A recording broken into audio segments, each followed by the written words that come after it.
Superworms!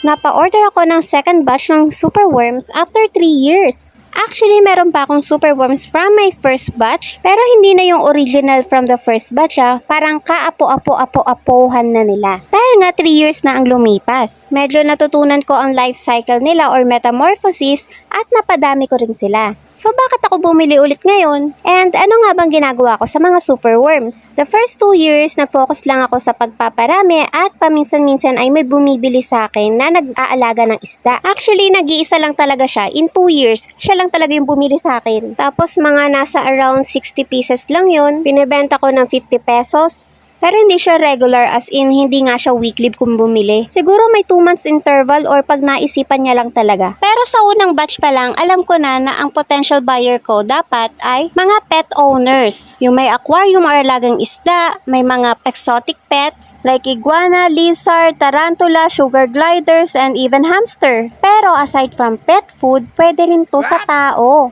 Yak ka kagad dyan. Siyempre, lulutuin. Mas healthy pa tong mga alaga ko kaysa sa akin.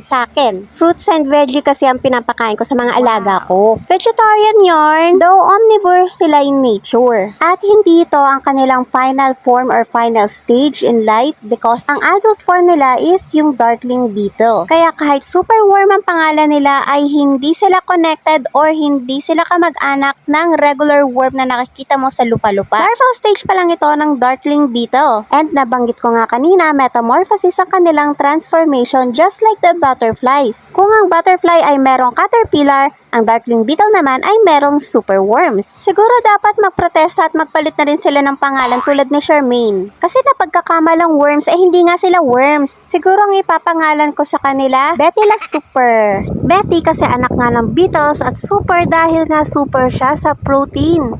Also rich in healthy fats like omega-3, omega-6, and iron, calcium. Kaya instead na baboy, mas healthy to be. So yun na nga, kakapanood ko kay Cara David at Maraldo Kabayan at iba pang mga vlogs about superworms. Nalaman ko na it's actually a delicacy also in Bohol. Bukod pa dyan sa Thailand, isa rin to sa mga street food nila.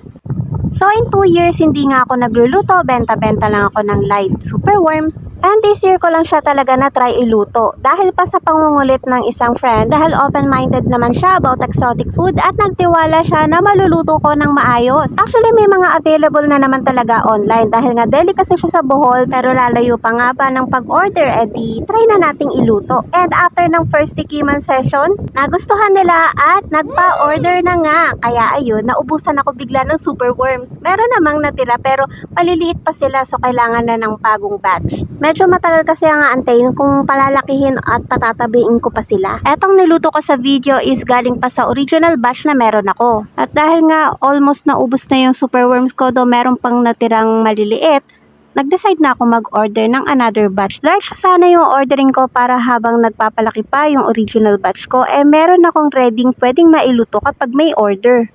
Kaso nga medium pa lang yung available din. So sa mga may orders, wait lang kasi pinapataba ko pa po.